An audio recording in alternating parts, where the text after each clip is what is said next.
ዛሬ የማን ጾም ነው? አቤት የነነዌ ጾም ነው። የነነዌ ጾም ስንት ቀን ናት?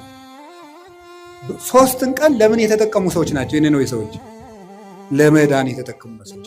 ጊዜ ያያችሁ እንዴት እንደሚጠቅም በስንት ዓመት ያጠራቀሙትን የኃጢአት ግም 3 ቀን ተጠቅመው ነው ያፈረሱት ማለት ነው። ጊዜ እንዴት እንደሚጠቅም 3 ቀን እንዴት እንደጠቅም 3 ቀን ሀገር አዳነች። እኛ አሁን 50-60 ዓመት ሀገር ማዳን አቅቶን 3 ቀን ግን ሀገር አድኗል። ሀገራችን እንድትድን እኛም እንድንድን ከፈለግን ጊዜውን እንጠቀምበት። ለምን? ለመዳን። የመዳን ቀን ዛሬ ነው፣ ከዛሬም አሁን ነው አላለ። ሁለተኛ ቆሮንቶስ ምዕራፍ 6 ቁጥር 2 ወናሁ ዮም ዕለተ አድኑ በዕለት ሪት ሰማዕከ ወዕለተ መድኃኒት ረዳእከ ወናሁ ዮም ዕለተ አድኑ። በተመረጠች ዓመት በተመረጠች ቀን እሰማሃለሁ። የመዳን ቀን ዛሬ ናት፣ ከዛሬም ደግሞ አሁን ነው።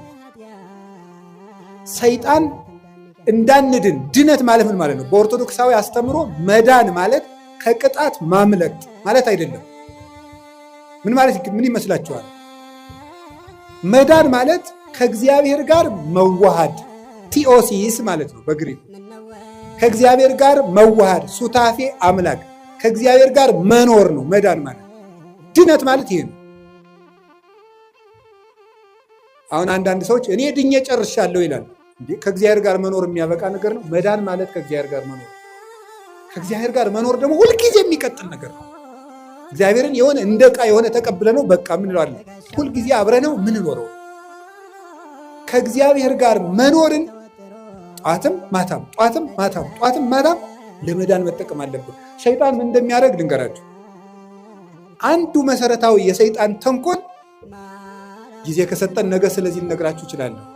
አንዱ የሰይጣን መሰረታዊ ተንኮል እንድንዘገይ ማድረግ ነው። እንድንዘገይ ለምሳሌ ከመታረቅ እንድንዘገይ ያደርገን። ሳምንት እንታረቃለን፣ የዛሬ ወር እንታረቃለን እንዳል ቂም ሆኖ ይቀራል ማለት ማዘጌት። ቁርባን እናቀዳለን፣ እንድንዘገይ ነው የሚያደርገን።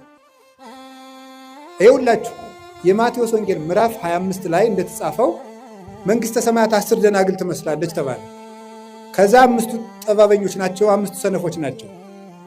5ቱ ዘይት ይዘዋል፣ እነዚያ ዘይት አላዙ፣ ተኙ። ሙሽራው መንፈቀ ሌሊት መጣ፣ እነዚያ ግን ዘይት አልነበራቸውም። ሊገዙ ሄዱ። ተመልሰው ሲመጡ ምኑ ነው ቆያቸው? በሩ ተዘግቶ። የእነዚህ ሰዎች ከፍተኛ ችግር ምንድን ነበር? መዘግየት ነው። መዘግየት ነው በር ያዘጋባቸው።